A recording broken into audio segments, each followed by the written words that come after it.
আসসালামু আলাইকুম প্রিয় শিক্ষার্থী বন্ধুরা, কেমন আছো সবাই? আশা করি সবাই ভালো আছো। আজকে আমি তোমাদের সাথে ফিনান্স প্রথম পত্রের ষষ্ঠ অধ্যায় দীর্ঘমেয়াদী অর্থায়ন চ্যাপ্টারটি নিয়ে কথা বলবো।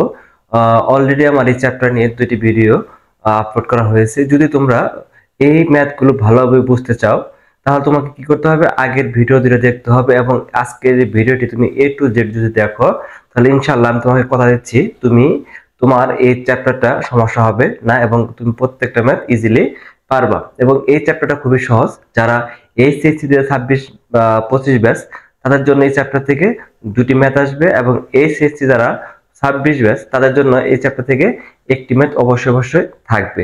এবং আজকে যে ম্যাথটি আমরা কথা বলবো একদম ইজি একটি ম্যাথ। আজকের ম্যাথের টপিকসটা হচ্ছে ম্যাথ পূর্তিতে আয়ের হার বা ইয়েল টু ম্যাচুরিটি, যাকে আমরা সংক্ষিপ্ত আকারে বলি ওয়াইটিএম। এখন এই ম্যাথটা করার আগে তোমাকে বুঝতে হবে যে ওয়াইটিএম বা ম্যাথ পদ্ধতিতে আয়ের হার বলতে আসলে আমরা কি বুঝি বা আসলে এটা কি। ওয়াইটিএম বা ম্যাথ পদ্ধতিতে আয়ের হার হচ্ছে যদি কোনো বিনিয়োগকারী একটি কোম্পানি বন্ড বাজার মূল্য ক্রয় করে, কোন মূল্যে ক্রয় করে? বাজার মূল্যে ক্রয় করে। ক্রয় করার পরে সে যদি এই বন্ডটি একদম মেয়াদকাল পর্যন্ত ধরে রাখে, তাহলে এই মেয়াদকাল পর্যন্ত ধরে রাখার পর যে আয় হবে সে আয়টাকে আমরা কি বলবো? মেয়াদ পদ্ধতিতে আয়ের হার। ধরে নিই একটা বন্ড সে 5 বছর মেয়াদি কিনেছে। কয় বছর মেয়াদি? 5 বছর। এই বন্ডের মেয়াদকাল কত? 5 বছর। সে প্রত্যেক বছর কিভাবে সুদ পাবে?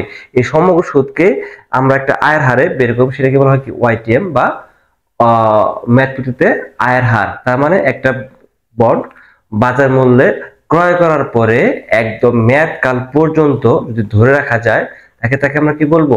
ওয়াইটিএম বলবো। এখন এই ওয়াইটিএম নির্ণয়ের একটি সূত্র আছে। সূত্র হচ্ছে হলো interest plus MB minus SB divided N into 100 whole to the whole divided MB plus SB divided 2।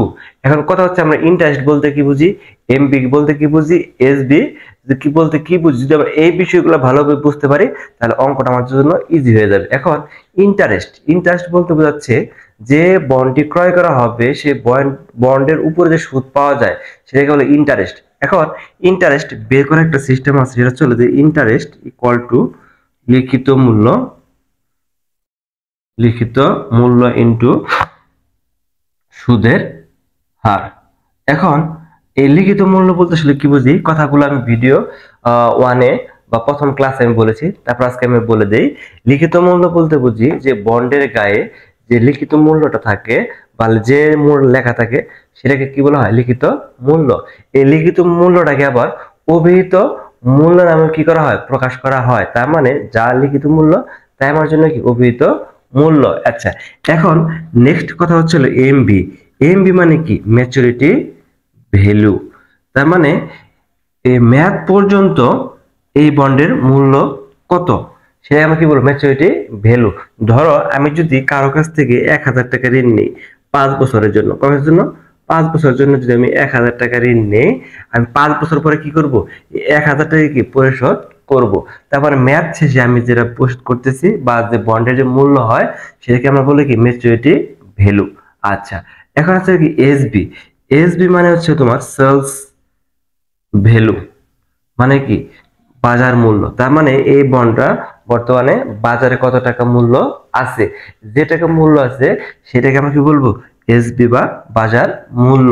N N মানে কি? বন্ডের মেয়াদকাল। এই বন্ডটা কমপক্ষে কত বছর হবে? 5 বছর। আমরা জানি দীর্ঘমেয়াদী অর্থায়ন বলতে কি বোঝায়? যে অর্থায়ন মেয়াদকাল কি 5 বছরের অধিক সময়। তাহলে এই চ্যাপ্টারের নাম কি? দীর্ঘমেয়াদী অর্থায়ন। তার মানে এখানে যে অর্থায়নটা হবে এর মেয়াদকাল কমপক্ষে কত বছর হবে? 5 বছর। আচ্ছা, এখন ডিভাইডেড টু, এটা সূত্রের টু, এটা নিয়ে নতুন করে বোঝানোর কিছু নাই। আচ্ছা, এখন আমরা সূত্র নিয়ে একটু আলোচনা করলাম যে কি?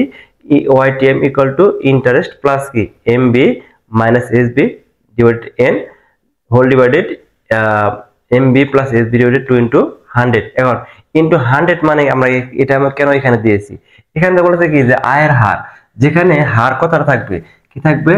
হার। তো সেটা তোমার কি হবে? সেখানে গুণন 100 হবে। অর্থাৎ যেখানে তোমাকে পার্সেন্টেজ করতে বলবে সেখানে তোমার গুণন কি 100 দিতে হবে। এটা সূত্রের 100। এখন আমরা একটা বোর্ড কোশ্চেনের মাধ্যমে আমরা ওয়াইটিএম এর ম্যাথটি শিখে নেব। এই কোশ্চেনটি রাজশাহী বোর্ড 2022 সালে আসছে। এখানে বলা আছে দেখো, মিস স্বর্ণা এন্ড বন্ড বাজারে বিনিয়োগ করতে আগ্রহী। তার মানে মিস স্বর্ণা সে কি করবে, বন্ড বাজারে বিনিয়োগ করবে এবং আগ্রহী। তিনি বিনিয়োগের জন্য দুইটি বন্ড বিবেচনা করেছেন। কয়টা বন্ড? দুইটা। এখন দেখো হচ্ছে কি বন্ড পি এবং কিউ। তাহলে পি এবং কিউ হচ্ছে দুটো বন্ডের নাম। তো পি বন্ডে সুদের কত? 12% এবং মেয়াদকাল কত? 6 বছর। বাজার মূল্য কত? 1100। অনুরূপ কিউ বন্ডে সুদের কত? 11%, মেয়াদকাল 6 এবং কি বাজার মূল্য 1050 টাকা। এখন বলছে উভয় বন্ডের অভিহিত মূল্য 1000 টাকা। তার মানে আমরা একটু আগে বললাম কিন্তু যে এটা বন্ডের যে লিখিত মূল্য সেটাকে আমরা কি বলবো? অভিহিত মূল্য। 1000 টাকা এবং নিজ স্বর্ণার প্রত্যাশিত আয় হার কত? 10%। আচ্ছা, এখানে এই যে অভিহিত মূল্য, প্রত্যাশিত আয় হার, সুদের হার, মেয়াদকাল, এই বিষয়গুলো আমরা ভিডিও 1 আলোচনা করেছি। তাহলে এই ভিডিওটা ভালোভাবে বুঝতে হলে তোমাকে অবশ্যই কি করতে হবে? ভিডিও 1টা দেখতে হবে। তুমি যদি ভিডিও 1টা দেখো তাহলে তোমার জন্য এগুলো একদম ইজি মনে হবে। আর তুমি যদি ভিডিও 1 যদি না দেখে থাকো তাহলে তোমার এই চ্যাপ্টারে যে ম্যাথ যাই কিছু বললে না কেন তোমার মাথায় কিছু ঢুকবে না। তো এই মানে চ্যাপ্টার ম্যাথ বোঝার জন্য তোমাকে কি করতে হবে? আগে ভিডিও 1 এবং 2 দেখতে হবে। আচ্ছা, এখন আমরা এই অঙ্কটি কি করব? সমাধান করব। এখানে ক এবং খ কোশ্চেন আছে কুপন বন্ড কি এবং ট্রেজারি বন্ড বলতে কি বুঝো? আমরা এই থিওরিটিক্যাল বিষয়টি আলোচনা করলাম না, কারণ এই থিওরিটিক্যাল বিষয়টি আলোচনা করলে ভিডিওটা বেশি বড় হয়ে যাবে। আমরা সরাসরি গ নাম্বার চলে যাই। পি বন্ডের মেয়াদ পূর্তিতে আয়ের হার নির্ণয় করো। তার মানে আমাকে মানে বের করতে বলছে যে এই পি বন্ডটা যদি মেয়াদকাল পর্যন্ত ধরে রাখা হয় তাহলে এই পি বন্ডের যে আয়টা হবে সেটা কত পার্সেন্টেজ বা কোন হারে আমার আয় হবে সেটা আমাকে বের করতে হবে। এখন আমরা এখানে সূত্র লেখার আগে একটা সাইড নোট দেবো এখানে যে ইন্টারেস্ট কিভাবে বের করব। ইন্টারেস্টকে আমরা একটু আগে বললাম যে সুদ সবসময় লিখিত মূল্য ধরতে হয়। কার ধরতে হয়? লিখিত মূল্য। এখানে এই বন্ডে লিখিত মূল্য কত? 1000 টাকা। দিলে এই 1000 গুণন সুদের কত? যেহেতু পি বন্ড এখানে কত? 12%। তাহলে এখানে আমরা কি লিখবো? 12% কত হলো? 120 টাকা হলো। আচ্ছা, বলছে কি এন এর মান, এন কত আছে এখানে? 6 বছর, 6 বছর। এবং তোমার এখানে কি আছে? বাজার মূল্য। বাজার মূল্যকে আমরা কি দ্বারা প্রকাশ করি? এসবি। এসবি এখানে কত টাকা আছে? 1100 টাকা। আচ্ছা, এখন আমরা ইন্টারেস্ট পেলাম, এন পেলাম, এসবি পেলাম, তারপর আমরা পাইনি কোনটা? এমভি। এখন প্রশ্নে কোথাও কি এমভি দেওয়া আছে? এমভি দেওয়া নাই। তাহলে আমরা এমভি কোথায় পাবো? হ্যাঁ, একটা কিছু মাথায় রাখতে হবে, যদি প্রশ্নে এমভি দেওয়া না থাকে, দেওয়া নাই থাকতে পারে, আমার লিখিত মূল্য যা তাই আমার কি হবে? এমভি হবে। কারণ আমি যত টাকা ঋণ নিয়েছি আমাকে তত টাকা পরিশোধ করতে হবে। তাহলে লিখিত মূল্য কি হবে? এমভি। আমরা এখানে লিখি এমভি ইকুয়াল টু 1000 টাকা।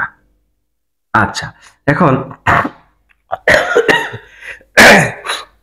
আমাকে বের করতে হবে YTM equal two what.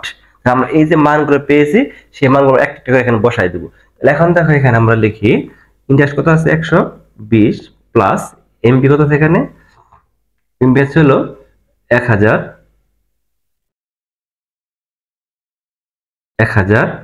Minus SB কত আছে আমার এখানে? 1100 টাকা। এই 1100 আর এন এর মান কত আছে এখানে আমার? 6 বছর। আমরা এখানে কি লিখবো? 6। আচ্ছা, আবার দেখো এমবি কত? 1000 প্লাস 1100 ভাগ কত? 2 ইন্টু 100। আচ্ছা, এখন আমরা একটা ক্যালকুলেশন করব। দেখো এই 120 যা আছে তাই লিখলাম প্লাস, এখন আমি যদি এই 1000 থেকে 1100 মাইনাস করি তাহলে কি থাকে? মানে মাইনাস 100 থাকে। আচ্ছা, এখানে কত আছে? এখানে 6। আচ্ছা, যা আছে আমরা এখানে তাই লিখলাম। এখন এই 1000 এবং 1100 দুটো যোগ করলে হয় কত? 2100 টাকা। 2100 কে 2 দ্বারা ভাগ দিলে আমরা পাবো কত? 1050 টাকা। আমি আবার বলি যে 1000 যোগ 1100 ভাগ কত? 2 ইন্টু কত? 100। তাহলে আমি যদি এই 100 কে 6 দ্বারা যদি ভাগ দিই, আমাদের বেশিরভাগ স্টুডেন্টরা যে কাজ করে সেটা চলে যে প্রথমে আগে এই 120 থেকে এটা মাইনাস করে। না, কখনো এটা করা যাবে না। এখানে আগে ভাগের কাজটা আগে শেষ করতে হবে। কি করতে হবে? মাইনাস 100 ভাগ কত? 6। আচ্ছা, আমরা তাহলে এখন পরের লাইনটা লিখে ফেলি। এখানে কি আছে যে এই 120 মাইনাস এই মাইনাস প্লাস, প্লাস মাইনাস কি দেখলাম এখানে? আমি এই মাইনাস দেখলাম। আবারও বলি, এখানে যে মাইনাস, এখানে কি আছে প্লাস, প্লাস মাইনাসে কি মাইনাস। আর এই যে আমি যদি এই 100 কে 6 দ্বারা যদি ভাগ দিই, কত হবে এখানে?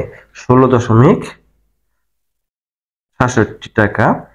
এবং নিচে কি হবে এখানে? 1050। এখন আমরা কি করব? এই 120 থেকে 16 কি করব? 50 বাদ দেব। সরি, 16.67 বাদ দেব, মাইনাস কত? 16.67। তাহলে কত পেলাম আমরা এখানে? 103.33। তাহলে 1050। আচ্ছা, আমরা এখন যদি এই 103.33 কে যদি 1000 যদি ভাগ দিই 1050 দিয়ে, তাহলে আমরা অ্যান্সারটা পেয়ে যাব। তাহলে ভাগ কত? 1050। তাহলে আমার আসলে কত এখানে? 0.0984 গুণন কত? 100। তাহলে আমরা এখানে পাইলাম কত? 9.84%। তার মানে যদি এই মিস স্বর্ণা এই পি বন্ড ম্যাথ পূর্তি পর্যন্ত ধরে রাখে, তাহলে তার যে আয় হবে, সে আয়টা হচ্ছে কি 9.84%। আচ্ছা, এখন ঘতে বলা আছে কি বর্তমান মূল্যের আলোকে মিস স্বর্ণার কোন বন্ডে বিনিয়োগ করা উচিত। আচ্ছা, এখন দেখো, আমি যখন বন্ডে বিনিয়োগ করব, বিনিয়োগ করার আমাকে আগে বন্ডের বর্তমান মূল্য নির্ণয় করতে হবে। এখানে আছে পি বন্ড এবং কিউ বন্ড, দুইটা বন্ডে কি আমার তোমার হচ্ছে পরিশুদ্ধ বন্ড। আমরা দ্বিতীয় ভিডিওতে এই বিষয়গুলো নিয়ে কথা বলছিলাম। কি বলছিলাম? যে বন্ডের মেয়াদকাল থাকবে সেটা পরিশুদ্ধ বন্ড, আর যে বন্ডের মেয়াদকাল থাকবে না সেটা অপরিশুদ্ধ বন্ড, আর যে বন্ড সুদের হার থাকবে না সেটা কি কুপন বন্ড। আচ্ছা, তো এই ভিডিওতে এই ঘ নাম্বার ম্যাথটা সলিউশন করলাম না। তোমরা যদি ভিডিও 2 দেখে থাকো, তাহলে তোমরা এই ম্যাথটা অবশ্যই একা একা সলিউশন করতে পারবে। তাহলে এই ঘ নাম্বারটা তোমার বাসায় নিজেরা করবা, করার আগে তোমরা অবশ্যই কি দেখবা? ভিডিও 2টা দেখে নিবা। ওকে, আল্লাহ হাফেজ।